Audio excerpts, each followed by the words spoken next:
The stagecoach rattled to a stop in front of Pyramid City's only hotel, kicking up a cloud of Nevada dust that shimmered gold in the late afternoon sun. Natalie Adams clutched her small leather satchel to her chest, her heart hammering against her ribs like a frightened bird. The journey west had been long and brutal, but anything even marrying a stranger in this desolate mining town was better than the life she'd left behind in Boston.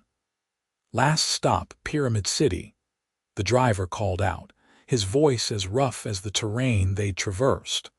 "All out, who's getting out?" Natalie took a deep breath, wincing at the pain in her ribs that hadn't quite healed. She adjusted her sleeves nervously, ensuring they covered the yellowing bruises that ringed her wrists. No one here needed to know about her past. This was her chance for a new beginning. The year was 1875, and like many women answering advertisements for wives in the Western Territories, Natalie had come with little more than hope and desperation. Her correspondence with Jacob Harrington had been brief but promising. He owned a cattle ranch outside town and needed a wife. She needed escape. It seemed a fair arrangement. As she stepped down from the coach, the driver handed her a small trunk containing the rest of her meager possessions. "Good luck, miss," he said, his eyes softening as he took in her delicate features and nervous demeanor. "Pyramid City ain't Boston, but it's got good folk." "Thank you," she murmured, surveying the dusty main street with its wooden storefronts and hitching posts. Men in worn hats and boots moved purposefully between the saloon, general store, and bank.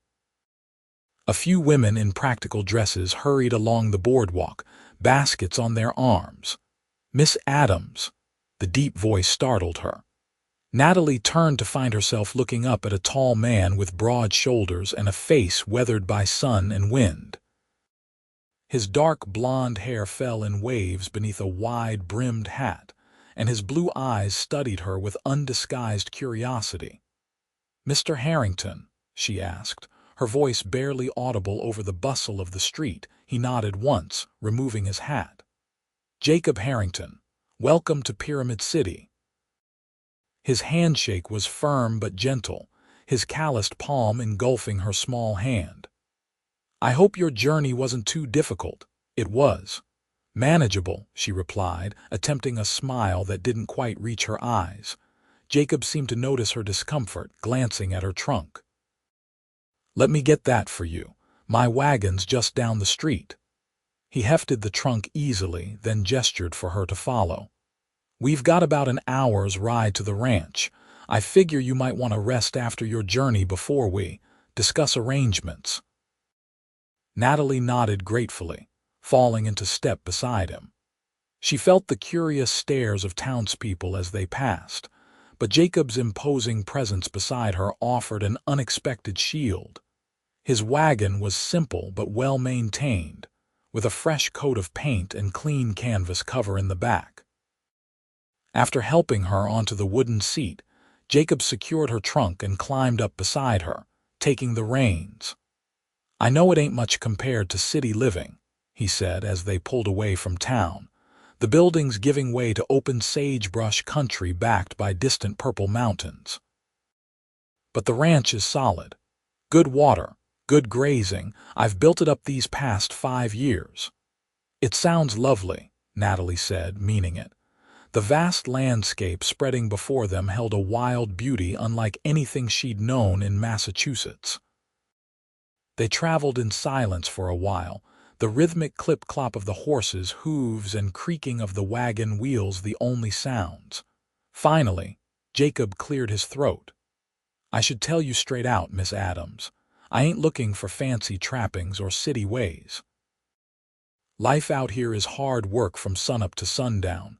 What I need is a partner who can handle that, someone steady." "I understand," she replied, meeting his gaze directly for the first time. "I'm not afraid of hard work, Mr. Harrington." Something in her tone seemed to satisfy him, and he nodded. "Call me Jacob. Seems right, considering." "Then you must call me Natalie." As the wagon bounced over a rut, Natalie instinctively grabbed the seat edge, her sleeve pulling back just enough to reveal the edge of a dark purple bruise circling her wrist. She quickly tugged the fabric down, but not before Jacob's sharp eyes had caught the discoloration. His expression didn't change, but she noticed how his jaw tightened and his hands gripped the reins more firmly. He said nothing, however, and Natalie felt a flood of relief. The last thing she wanted was questions she wasn't ready to answer. The Harrington ranch came into view as they crested a small rise, a modest but well-built cabin with a covered porch, a large barn, and several outbuildings, all nestled in a protected valley with a creek running nearby. Cattle grazed on the grassland beyond, and horses nickered from a corral. "It's beautiful," Natalie breathed, genuinely impressed by the orderly homestead. Jacob's expression softened with pride. "Built most of it myself. The cabin's not big, but I added a second bedroom last winter, thinking." He trailed off, suddenly looking uncomfortable. "It's more than adequate," she assured him quickly. He helped her down from the wagon, his hands strong and secure around her waist. For a moment, Natalie tensed, the memory of other hands, cruel hands, flashing through her mind. Jacob seemed to sense her discomfort and immediately stepped back, giving her space. "Let me show you around," he said, leading her toward the cabin. "My housekeeper, Mrs. Wilkins, comes by 3 times a week from town. She left some stew for dinner tonight." The cabin interior was simple but comfortable, with solid furniture, clean swept floors, and curtains at the windows. A stone fireplace dominated one wall and bookshelves lined another, a surprise that made Natalie's heart lift. "You read?" she asked, moving toward the shelves. Jacob shrugged, looking almost embarrassed. "Winter nights get long, books help pass the time." Natalie ran her fingers along the spines: Shakespeare, Dickens, Twain, and several volumes on cattle breeding and agriculture. "These are wonderful," she murmured. "Your room's through there," Jacob said, pointing to a door off the main room. "It ain't fancy, but the mattress is new. I'll bring your trunk." The bedroom was small but spotlessly clean, with a narrow bed covered in a colorful quilt, a washstand with pitcher and bowl, and a wooden chest of drawers. A window looked out toward the mountains, framed by simple cotton curtains. Jacob set her trunk at the foot of the bed, then hesitated in the doorway. "I'll let you get settled. Supper in an hour." "That would be lovely, thank you." Natalie smiled tentatively. Left alone, she sat on the edge of the bed, suddenly overwhelmed by the reality of her situation. She was thousands of miles from everything familiar, about to marry a man she'd just met. Yet somehow, the prospect seemed less terrifying than what she'd left behind.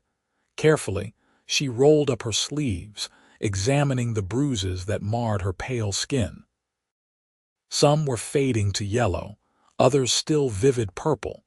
The memory of how she'd gotten them made her shudder. Never again, she'd promised herself. Never again would she be at the mercy of a man's violent temper. Jacob Harrington seemed different, quiet, respectful, even kind in his gruff way. But Natalie knew appearances could be deceiving. Her stepfather had seemed charming too, at first. At supper, they sat across from each other at the rough-hewn table. The rich beef stew and fresh bread a welcome change from travel rations. Jacob ate methodically, occasionally glancing at her with those watchful blue eyes. "Tomorrow we could ride into town," he suggested. "See about getting you some supplies, whatever you might need. Pastor Wilson could marry us if you're agreeable." Natalie set down her spoon carefully. "I would like some time, if you don't mind, to become acquainted." Jacob studied her for a long moment, then nodded. "No rush, we can wait as long as you need." Relief washed through her. "Thank you." After dinner, Jacob insisted on washing the dishes while Natalie settled in a chair by the fire with one of his books. The domesticity of the scene struck her as both strange and comforting. This man was still a stranger, yet there was something about his quiet presence that put her at ease. When she yawned, unable to hide her exhaustion after the long journey, Jacob immediately stood. "You should rest. I'll be up a while longer, but don't worry about the lamp. I know my way around in the dark." "Good night, then," Natalie said, marking her place in the book. "Good night, Natalie," he replied, her name sounding different in his deep voice. "Sleep well." In her room, Natalie changed into her nightgown and brushed out her long auburn hair. The bed was surprisingly comfortable, and despite her nerves, exhaustion quickly pulled her toward sleep. Her last thought before drifting off was that perhaps, just perhaps, she'd found safety at last. She awoke disoriented, heart pounding, the echo of her own cry still hanging in the darkness. The nightmare had been vivid, her stepfather's face contorted with rage, his hands reaching for her.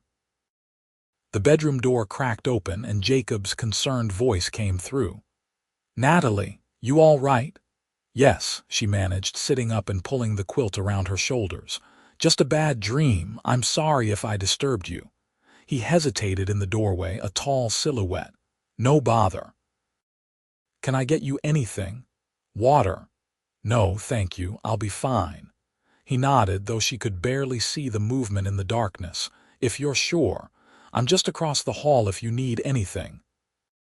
After he left, Natalie lay awake for a long time, listening to the unfamiliar sounds of the ranch at night, the distant lowing of cattle, the whisper of wind through the cottonwoods, the occasional howl of a coyote. It was a lonely sound, that howl, but somehow it resonated with something inside her. The next few days fell into a rhythm. Jacob would rise before dawn to tend to the cattle and horses, returning mid-morning for a quick meal. Natalie explored the ranch, learning its boundaries and routines. She took over the kitchen duties, finding satisfaction in preparing meals from the well-stocked pantry. They were careful with each other, polite and distant.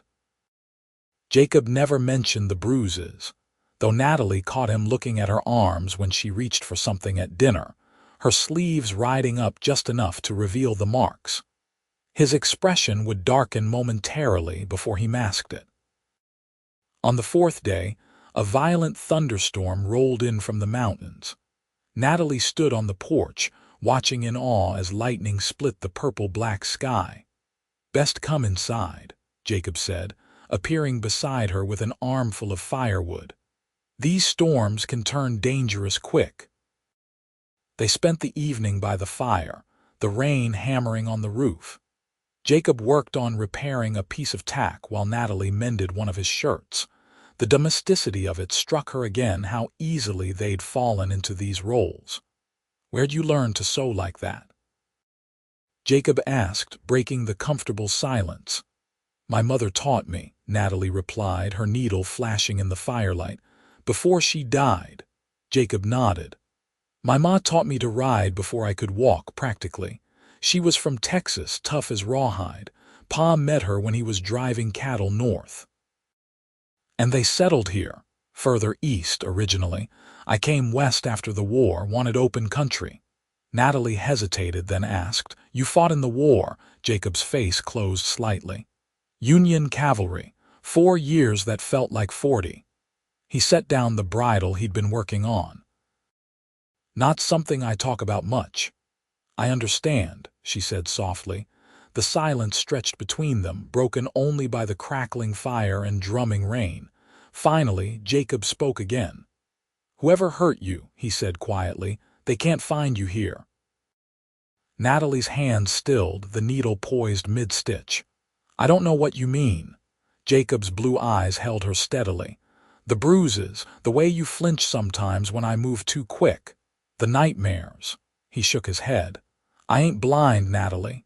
She looked down, heat rising to her cheeks. "It's not something I wish to discuss." "Fair enough," he said, returning to his work. "Just wanted you to know that's not how things are done here. Not by me, anyway." Something in his tone, the quiet certainty of it, made Natalie believe him. Still, She'd believed promises before. That night, the storm intensified. Wind howled around the cabin and rain lashed at the windows. Natalie lay awake, listening to the fury of the elements when a particularly violent gust rattled the glass so hard she feared it might break. A knock came at her door. "Natalie, you awake?" "Yes," she called over the storm's roar. Jacob opened the door just enough to speak through. "Storms shifted. I need to check the horses and cattle. They spook easy in weather like this." Now, in this, alarmed, she sat up. "Won't take long. Just wanted you to know where I'd gone if you woke and heard me moving around." Before she could protest further, he was gone. Natalie heard him pulling on his oilskin coat and boots, then the front door opening and closing. Worry gnawed at her as the minutes stretched on. The storm showed no signs of abating. If anything, it seemed to be strengthening. After half an hour, Natalie could stand it no longer. She lit a lamp, threw a shawl over her nightgown, and went to the window. Through the rain-streaked glass, she could just make out the barn where a lantern light glowed. As she watched, the door opened and Jacob emerged, leading a horse. Even from a distance, she could see the animal was agitated, rearing and fighting against the lead rope. Without thinking, Natalie grabbed Jacob's spare oilskin coat from its hook by the door and ran out into the storm. The wind nearly knocked her off her feet, and the rain soaked her nightgown in seconds. She struggled toward the barn, holding the coat over her head. "Jacob." She called, but the wind tore the word away. He saw her then, his expression changing from surprise to alarm. "Get back inside," he shouted. Just then, a massive bolt of lightning struck somewhere very close, followed instantly by a deafening crack of thunder. The horse reared in panic, pulling free of Jacob's grip. He lunged for the lead rope but missed, and the frightened animal bolted toward the open pasture gate. Jacob swore and ran after it, disappearing into the rain and darkness. Natalie hesitated only a moment before following, terrified of being left alone in the storm but even more afraid for Jacob's safety. She stumbled through mud and puddles, rain stinging her face. Her thin slippers were soaked through, and her nightgown clung to her legs, hampering her movement. Another flash of lightning illuminated the landscape in stark relief, and she saw Jacob ahead, still pursuing the panicked horse. "Jacob, wait!" she cried, slipping and nearly falling.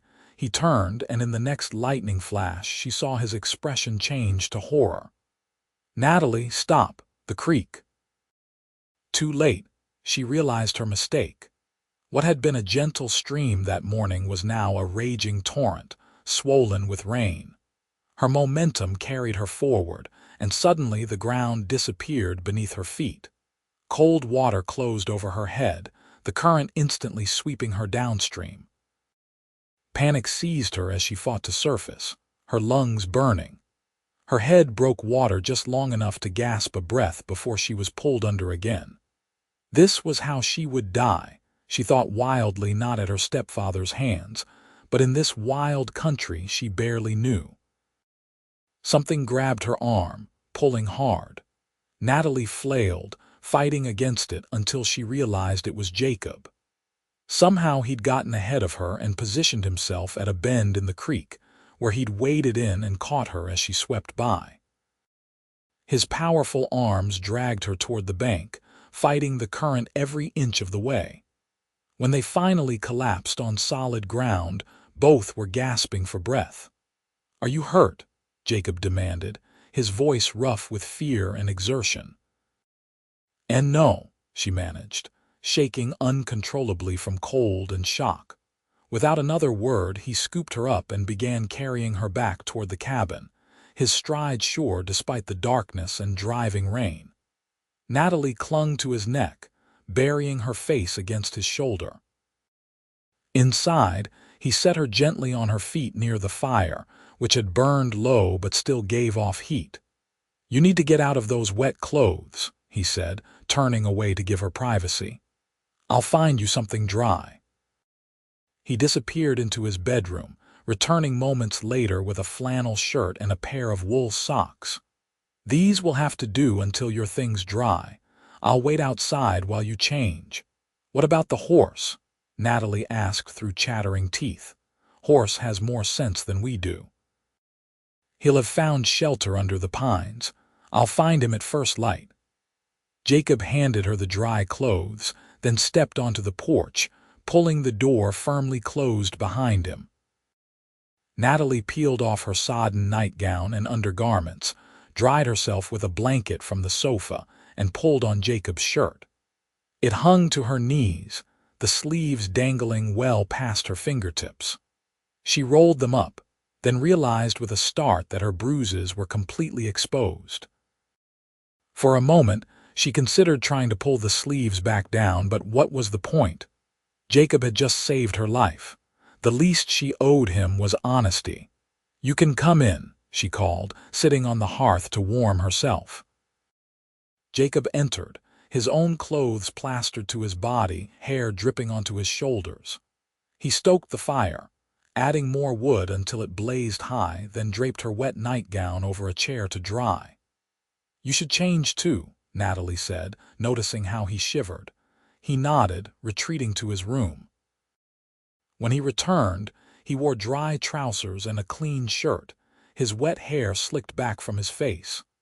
"What were you thinking, coming out in that storm?" he asked, his voice tight with what she now recognized as concern, not anger. "I was worried about you," she admitted, looking down at her hands. Jacob fell silent, and when she glanced up, she found him staring at her exposed arms at the pattern of bruises, some old and fading, others still dark against her fair skin. Without a word, he knelt in front of her, gently taking one of her wrists in his large hand, turning it to examine the marks. "Who did this to you?" he asked, his voice dangerously quiet. Natalie swallowed hard. "My stepfather." Jacob's jaw tightened, a muscle working in his cheek. "Why? He's a violent man. After my mother died, there was no one to stop him." She looked away, ashamed. "When he arranged a marriage for me with an associate of his, a man just like him, I knew I had to escape." "So you answered my advertisement?" "Yes." Her voice was barely a whisper. "I used money I'd hidden away over the years. I left in the night while they were both drunk. If they find me—" Jacob's hand tightened slightly around her wrist, then relaxed when she winced. "I'm sorry," he said, immediately loosening his grip. His thumb traced lightly over one of the bruises.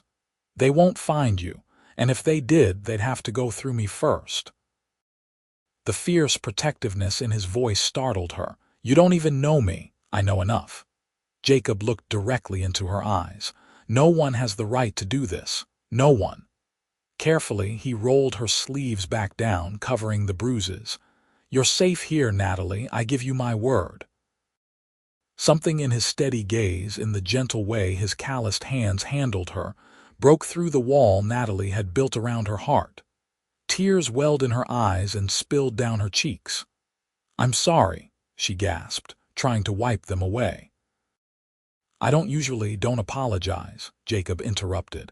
He hesitated, then awkwardly patted her shoulder. "You've been through hell. You're entitled to tears."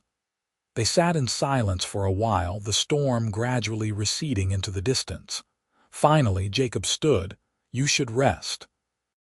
"Take my bed, it's warmer, away from the windows." "I couldn't, I insist," he said firmly. "I'll be fine on the sofa. Been sleeping in worse places most of my life." Too exhausted to argue, Natalie nodded. Jacob's room was sparse but neat, with a larger bed than hers and a heavy quilt that smelled of pine soap and leather. She fell asleep almost instantly, more peaceful than she'd felt in years. The next morning dawned clear and bright, as if the storm had never happened. Natalie woke to the smell of coffee and bacon. She dressed quickly in her now dry nightgown, covering it with Jacob's shirt, which she couldn't bring herself to remove. In the kitchen, Jacob stood at the stove, his back to her. "Feeling better?" he asked without turning around. Much, thank you. She sat at the table, watching him work. Did you find the horse? Yep, right where I thought he'd be, under the pines by the north pasture. Jacob set a plate of bacon and eggs in front of her. Creek still running high, but no real damage to the property. We were lucky. Natalie picked up her fork. Thank you. For last night, I mean. You saved my life. Jacob shrugged, sitting across from her with his own plate. You wouldn't have been out there if not for me. Still, I'm grateful. They ate in companionable silence. After breakfast, Jacob cleared his throat. I've been thinking. There's no rush on the wedding. We can wait, get to know each other better first. Or if you decide this isn't what you want, I understand. I'll help you get set up somewhere else where you'll be safe.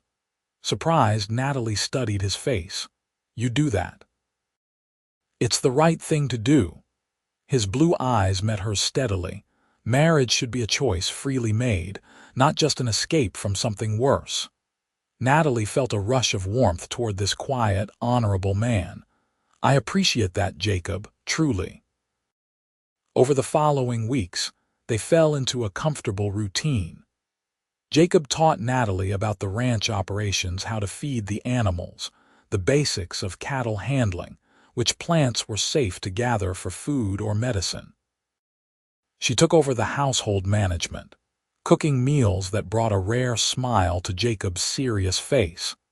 They read together in the evenings, Jacob sometimes asking her to read aloud from Dickens or Shakespeare, claiming he enjoyed her educated voice. Natalie found herself looking forward to these quiet hours, watching Jacob's expression as he listened, his strong hands busy with some small task.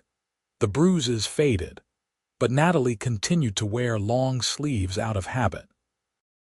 Only when she was alone with Jacob would she sometimes roll them up, feeling a new sense of freedom in not hiding. One evening, as summer transitioned to early fall, they sat on the porch watching the sunset paint the mountains gold and purple. A comfortable silence stretched between them, broken only by the distant lowing of cattle. I had a letter from my brother today, Jacob said finally. He's in California, has been since the gold rush days, says there's good land there, fertile valleys where you can grow almost anything. Do you ever think of joining him? Natalie asked. Jacob shook his head. This is my home now, but sometimes I wonder if I'm being fair to you, keeping you out here in the middle of nowhere. I like it here, she said softly. It feels safe.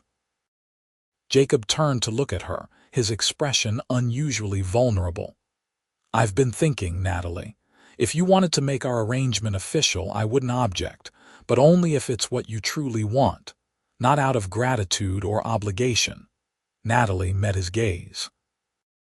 In the months since her arrival, she'd come to know this man, his quiet strength, his unwavering integrity, his gentle consideration that never crossed the line into pity. She'd also come to recognize the emotions that stirred whenever he was near, the way her heart quickened when he smiled. I think, she said carefully, that I would like to be your wife, Jacob Harrington, not out of necessity but because I've grown to care for you. Something changed in his eyes, a softening, a spark of hope. I care for you too, Natalie, more than I thought possible. He reached out slowly, giving her time to pull away, and took her hand in his. His thumb traced gentle circles on her palm. I'll do right by you. You have my word. I know you will, she whispered. The following Sunday they rode into Pyramid City together. The town had grown familiar to Natalie over her months at the ranch, and several people called greetings as they passed. Jacob led her to a small church at the edge of town, where Pastor Wilson welcomed them warmly. The ceremony was simple and brief, attended only by Mrs. Wilkins, the housekeeper, and a few of Jacob's ranch hands. Natalie wore a new blue dress that Jacob had ordered from San Francisco, with a small bunch of wildflowers in her hair. Jacob, unusually solemn in a clean shirt and string tie, repeated his vows in a clear, steady voice.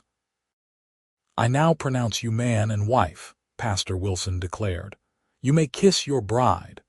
Jacob hesitated, looking into Natalie's eyes as if seeking permission.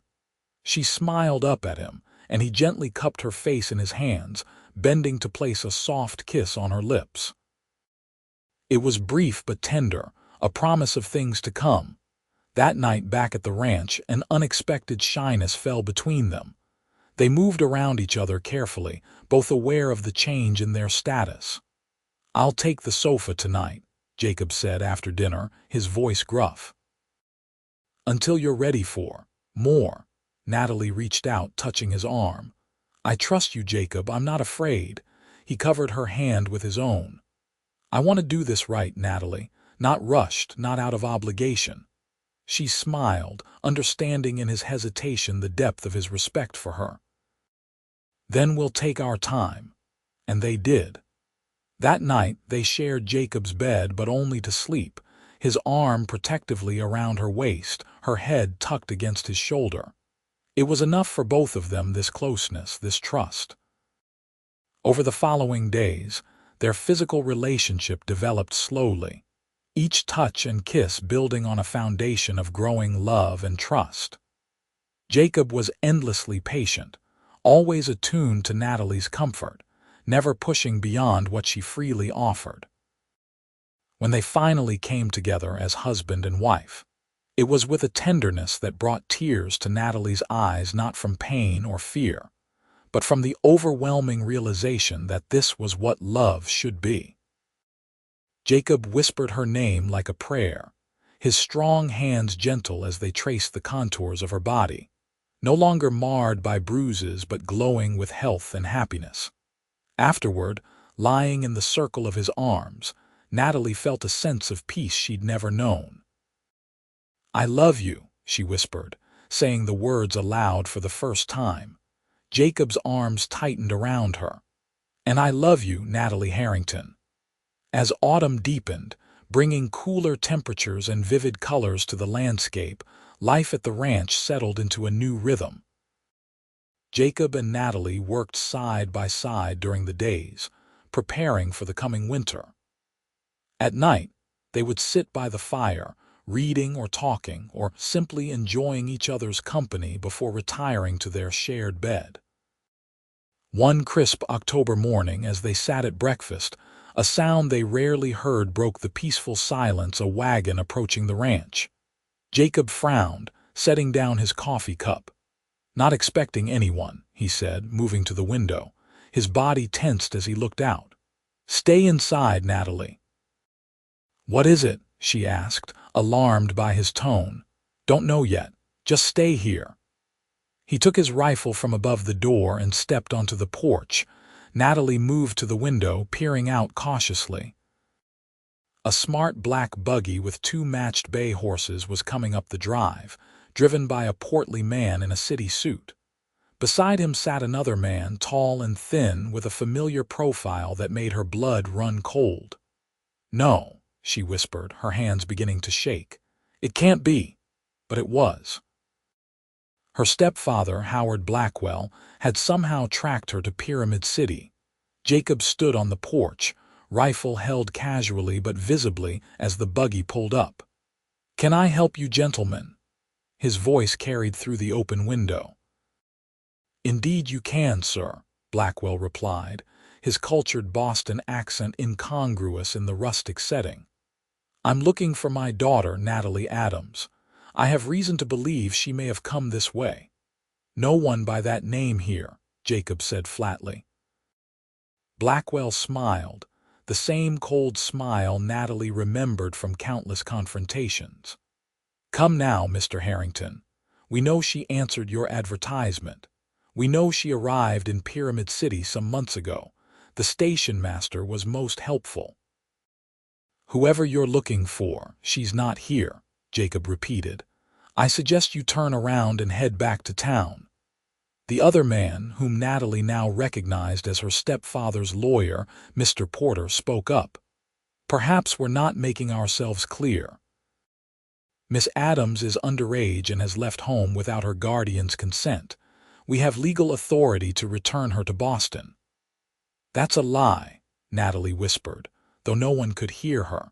She was 22, legally an adult, but Blackwell had powerful friends and a persuasive manner. I'll say it one more time, Jacob said, his voice dangerously quiet. There's no Natalie Adams here. Now get off my property. Blackwell's expression hardened. We have papers, Mr. Harrington, legal documents that give us the right to search these premises. Unless, of course, you can produce proof that you haven't harbored a runaway. Jacob's posture remained relaxed, but Natalie could see the tension in his shoulders. The only woman here is my wife, Natalie Harrington. If you want to see our marriage certificate, I'd be happy to show it to you. A moment of silence followed this declaration.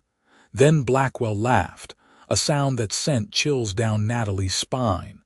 How convenient! But a hasty marriage doesn't change her legal status under Massachusetts law.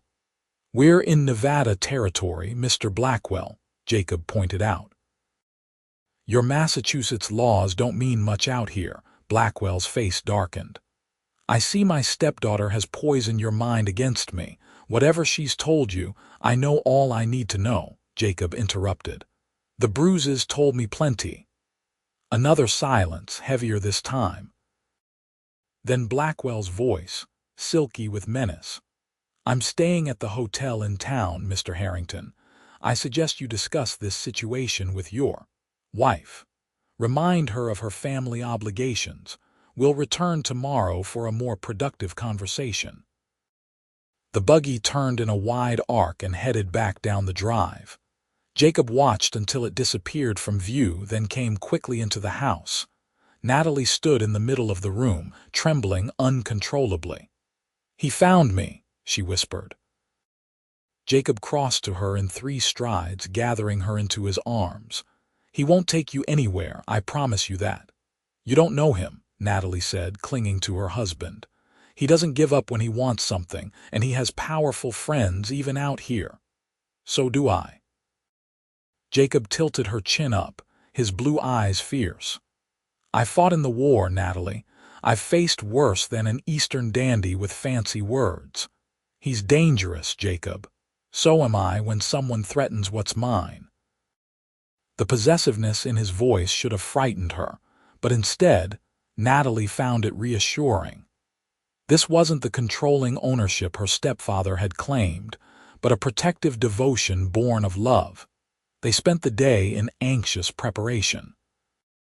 Jacob sent one of the ranch hands to alert the sheriff in town, while another rode to fetch his closest neighbor, a former Texas Ranger named Mac Thornton, who had settled in the valley 2 years earlier. By evening, Thornton had arrived, a weathered man in his 50s with sharp eyes and a Colt revolver worn with the ease of long familiarity.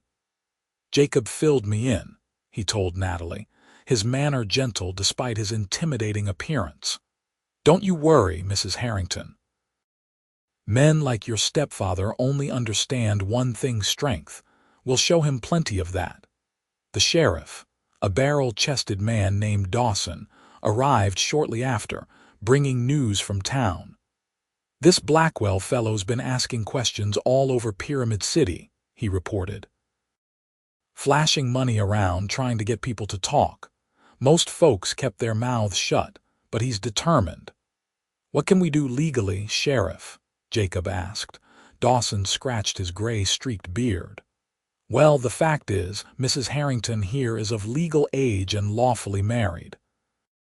He's got no claim on her under territorial law, but men like that don't always abide by the law. So we're prepared for either approach, Jacob said grimly. They took turns standing watch through the night, but no one came. As dawn broke, Jacob made a decision. We're not waiting for him to come to us, he told Natalie. We're going into town, confront this head-on with witnesses. Is that wise? She asked, fear clutching at her throat. It's better than sitting here, waiting for him to make the first move. Jacob's expression softened as he looked at her. I won't let him near you, Natalie, but we need to end this now, not let it drag on.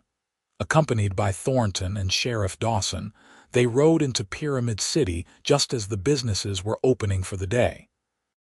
The town seemed unusually quiet, an undercurrent of tension evident in the way people stopped to watch their progress down the main street. The hotel stood at the far end, a two-story structure with a wide veranda. As they approached, the door opened and Howard Blackwell stepped out, followed by Porter and two other men Natalie didn't recognize, likely hired guns, judging by their appearance. Jacob helped Natalie down from the wagon, keeping her slightly behind him as they faced her stepfather. A small crowd began to gather, sensing the confrontation brewing. "Mr. Blackwell," Jacob said, his voice carrying across the street. "I understand you're looking for your stepdaughter." Blackwell smiled thinly. "Indeed I am, Mr. Harrington. I see you've reconsidered your position." "Not at all," Jacob replied. "I've brought my wife to town so that everyone can hear her say in her own words that she has no desire to return to Boston with you." Blackwell's smile faltered. "This is a private family matter, no." Natalie stepped forward, finding her voice at last. "This is not private. For years I suffered your abuse in silence, believing I had no choice. I will not be silenced any longer." A murmur went through the gathered townspeople. Blackwell's face reddened. "You ungrateful girl. After everything I've done for you. After everything you've done to me," Natalie corrected, pulling up her sleeve to reveal the last fading yellow trace of a bruise. "Did you think I would forget? That I would ever willingly return to that life?" "Those bruises could have come from anywhere," Porter interjected smoothly. "Miss Adams has always been prone to exaggeration." "Mrs. Harrington," Jacob corrected. "And I've seen the pattern of those bruises. No accident causes marks like that." Sheriff Dawson stepped forward. "Mr. Blackwell, I've reviewed the situation, and under territorial law, your stepdaughter is a legal adult and a married woman. You have no claim on her." Blackwell's expression hardened. "This isn't over," he said, looking directly at Natalie. "Your mother would be ashamed of your behavior." The words were calculated to hurt, and they found their mark. Natalie flinched but stood her ground. "My mother loved me. She would want me to be safe and happy. I am both here with Jacob." "You heard the sheriff," Jacob said. "You have no legal claim. I suggest you take the next stage out of Pyramid City and forget you ever traced her here." For a long moment, tension crackled in the air between the two men. Then, unexpectedly, Blackwell laughed. "You think this is over because some frontier lawman says so?" "I have friends in the territorial government, Mr. Harrington. This marriage can be invalidated, and when it is, Natalie will return with me to take her rightful place in Boston society." One of the men behind Blackwell moved his hand toward his gun, but Thornton was faster, his Colt appearing as if by magic. "I wouldn't," the former ranger said quietly. Blackwell glanced at his hired guns, then back at Jacob. "Violence won't be necessary. This will be settled through proper legal channels. In the meantime," he turned to Natalie, "consider carefully whether this primitive existence is really what you want. The Harrington name means nothing in Boston. The Blackwell name opens doors." "My mind is made up," Natalie said firmly. "Please leave and don't come back." With a final cold smile, Blackwell turned and went back into the hotel, followed by Porter and the two hired men. The gathered crowd began to disperse, murmuring among themselves. Sheriff Dawson shook his head. "He's not giving up that easily." "No," Jacob agreed, "but neither are we." Back at the ranch, Jacob immediately began making preparations. "We need to be ready if he tries something," he told Natalie, checking his rifles and pistols. "What do you think he'll do?" she asked, helping him clean the weapons. "Not sure. Men like that usually don't get their hands dirty. He'll either try legal maneuvering or hire someone to do his dirty work." Jacob looked up from the gun he was oiling. "Either way, We'll be ready." The tension of waiting was almost unbearable. Each day, Natalie expected to see Blackwell's buggy coming up the drive or to receive some legal notice challenging her marriage. Jacob insisted they continue with normal ranch operations, but he made sure she was never alone, and the hands took turns watching the approaches to the property. A week passed, then two, with no word from Blackwell. They learned from Sheriff Dawson that he was still in Pyramid City, sending and receiving telegrams but making no direct move against them. "He's planning something," Jacob said grimly, "trying to catch us off guard." The attack, when it came, was not what any of them expected. It was a clear November afternoon, and Jacob was out checking the herd with two of his hands. Natalie was alone in the cabin, baking bread, when she smelled smoke. At first she thought it was just the oven, but when she opened the door to check, she saw flames licking up the side of the barn. Without hesitation, she grabbed a bucket, filled it at the pump, and ran toward the fire. As she approached, a figure stepped from behind the barn, one of the men who had been with Blackwell at the hotel. "Afternoon, Mrs. Harrington," he said, smiling unpleasantly. "Seems you've got a problem here." "You did this," she gasped, looking from him to the spreading flames. He shrugged. "Mr. Blackwell sends his regards. Says to tell you this is just the beginning, unless you come to your senses." Rage replaced fear in Natalie's heart. This was her home, the place where she'd found safety and love. Without thinking, she hurled the bucket of water not at the fire but at the man, drenching him. Sputtering and cursing, he lunged for her. Natalie darted away, running toward the house where Jacob kept his shotgun above the door. The man pursued, catching the edge of her dress.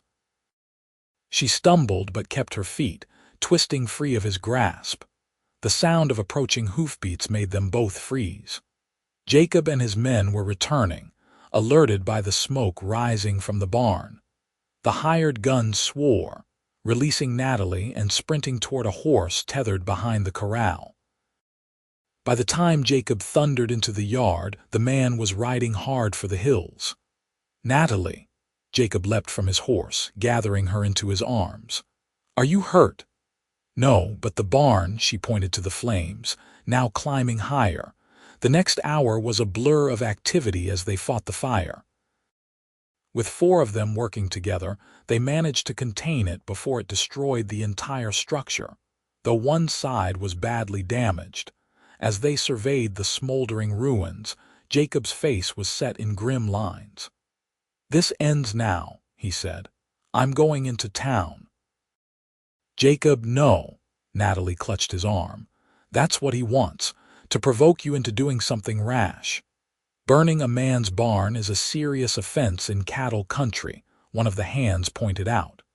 "The sheriff would be within his rights to arrest Blackwell if we can prove he was behind it." "And can we?" Jacob asked. Natalie nodded.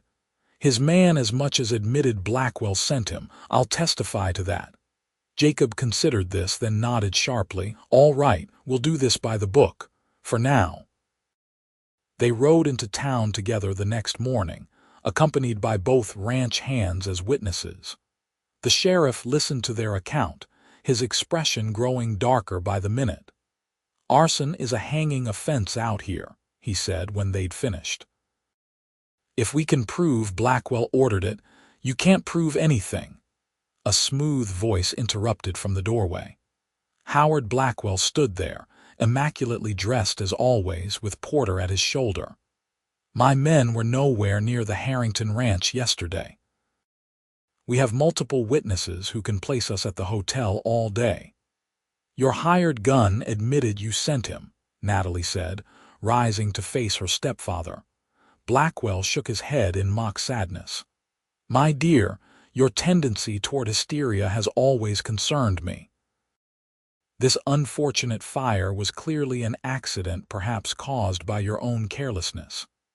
Jacob's hands clenched into fists, but he kept his voice level.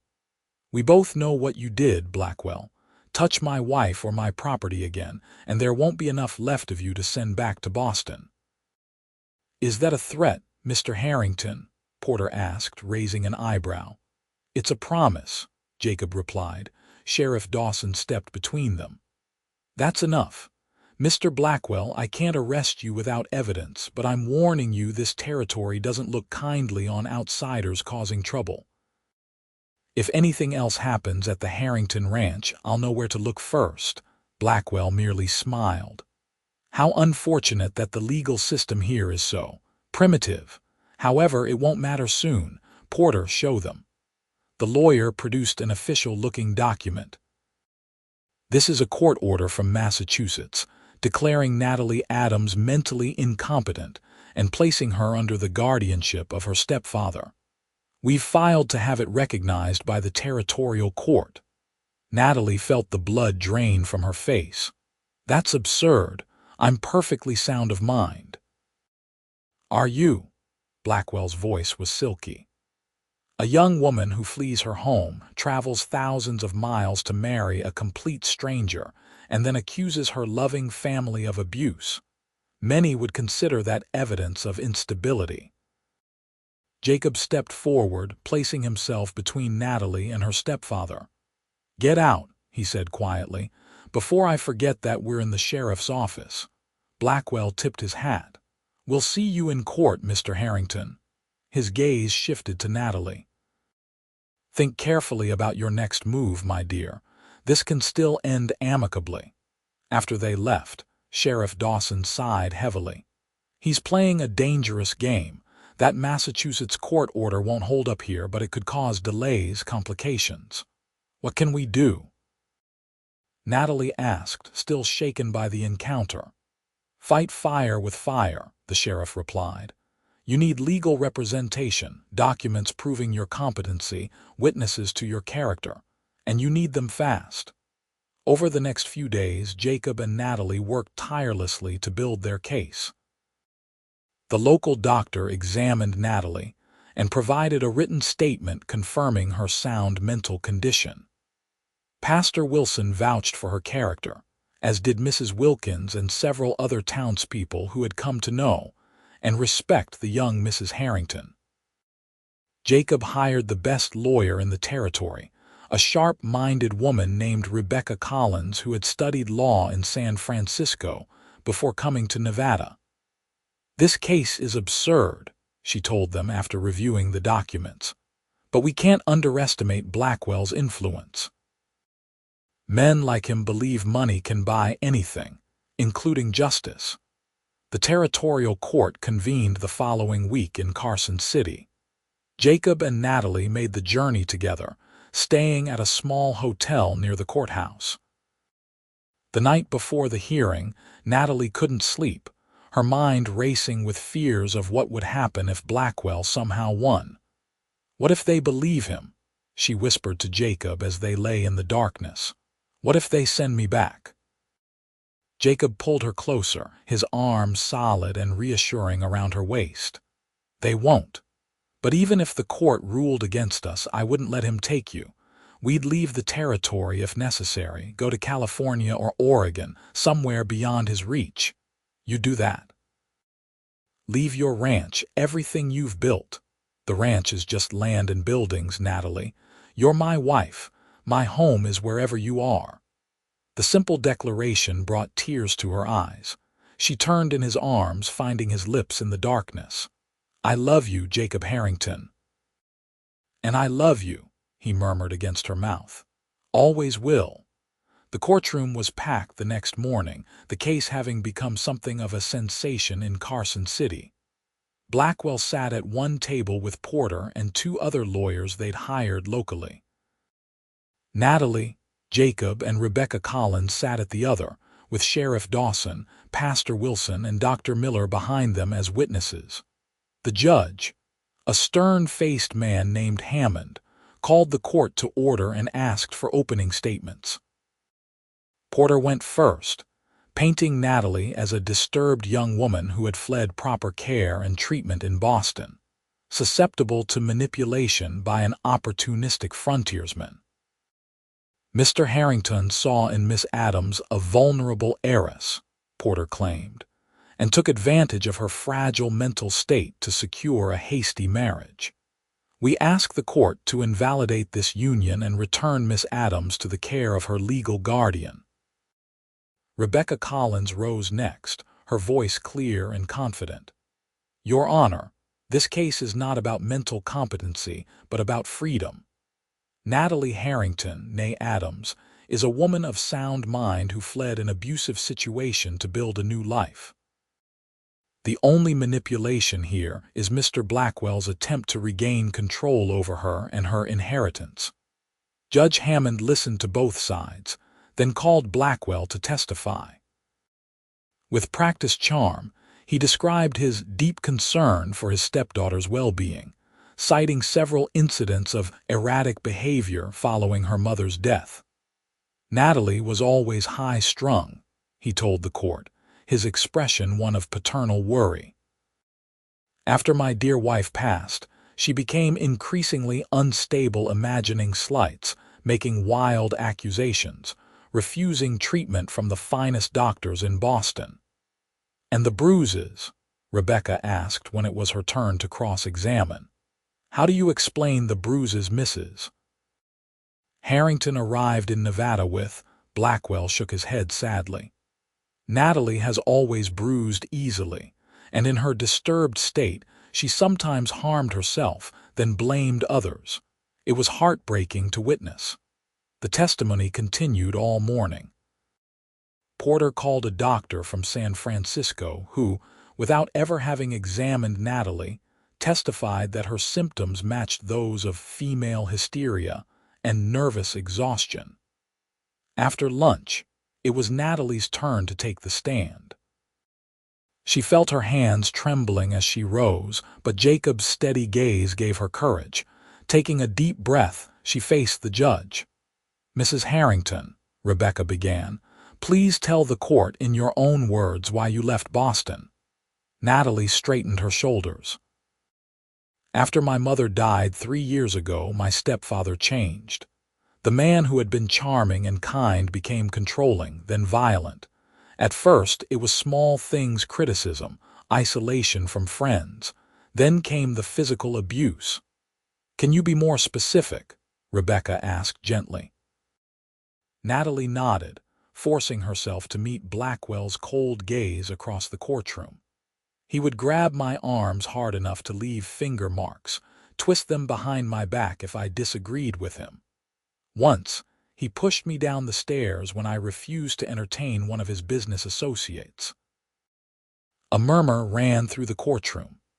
Rebecca produced photographs taken by Dr. Miller when they'd first arrived in Carson City, showing the last fading traces of bruises on Natalie's arms.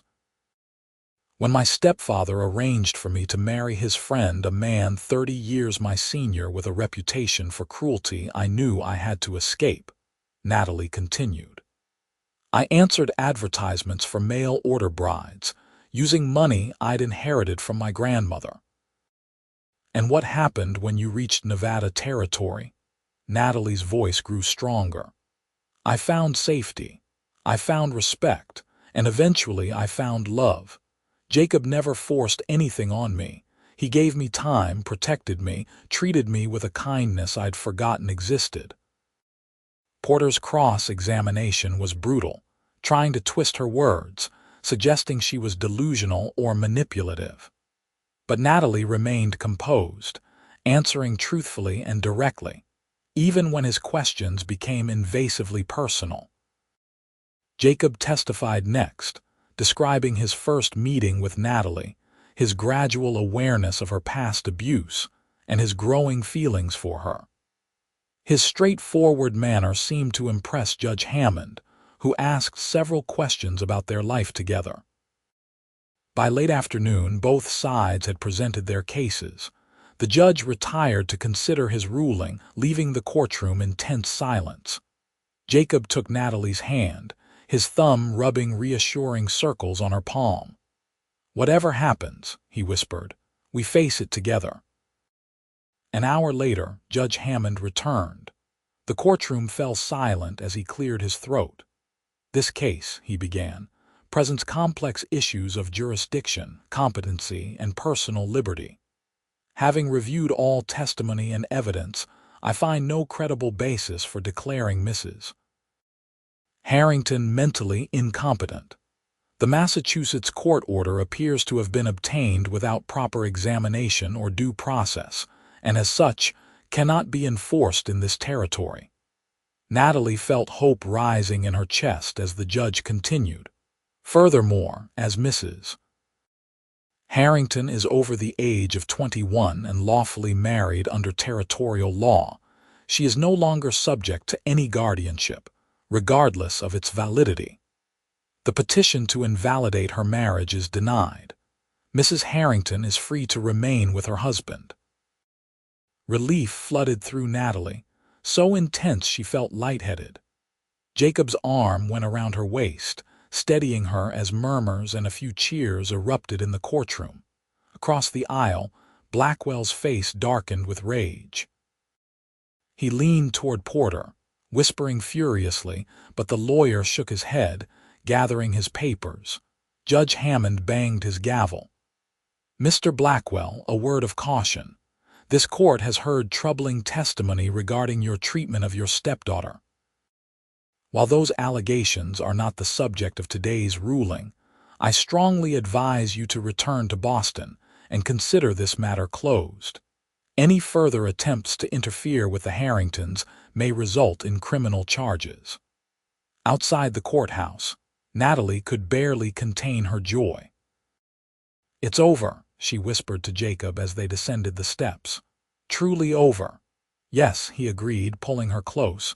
"You're free, Natalie, free to live however you choose." She looked up at him, her heart full.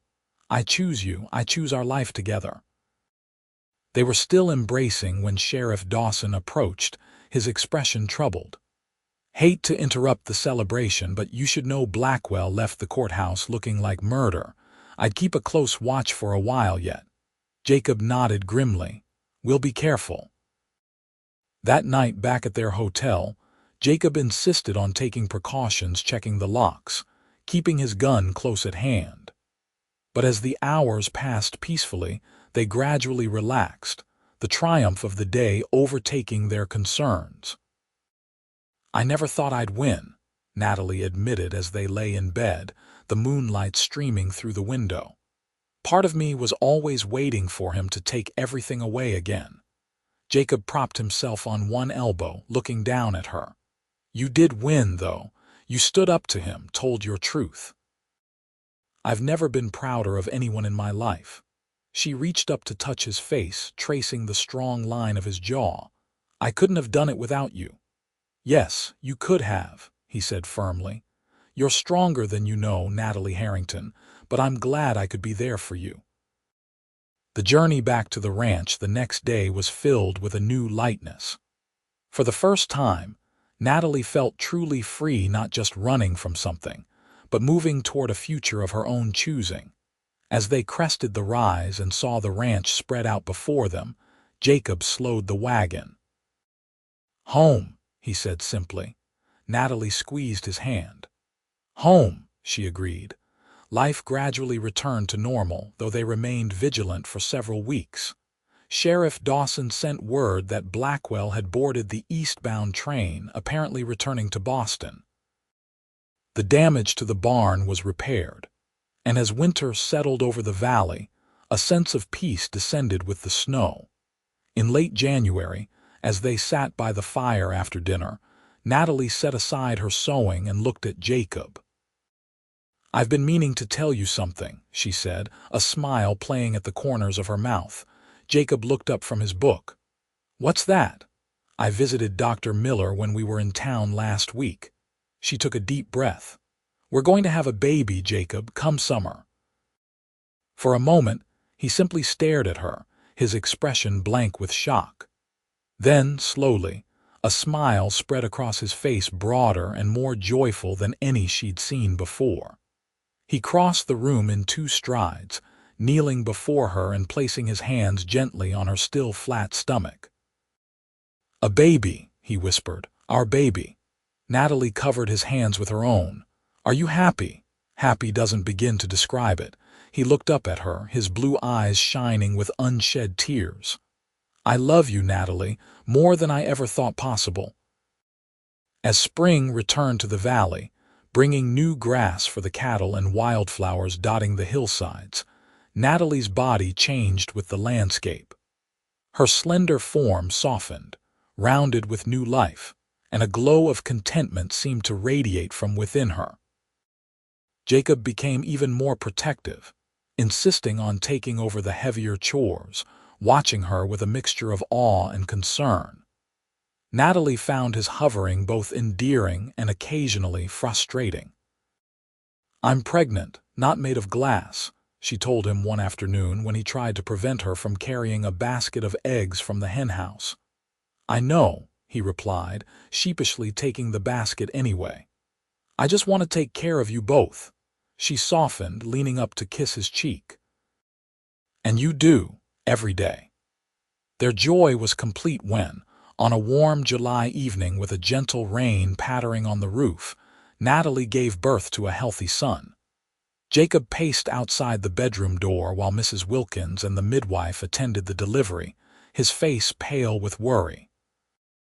When at last the midwife called him in, he entered as if approaching a miracle. Natalie sat propped against the pillows, tired but radiant, a small bundle cradled in her arms. "Come meet your son," she whispered. Jacob approached the bed, his movements unusually hesitant. When she placed the tiny infant in his arms, his hands trembled. "He's perfect," he said, his voice rough with emotion. They named him William Jacob Harrington after Jacob's father, but called him Will.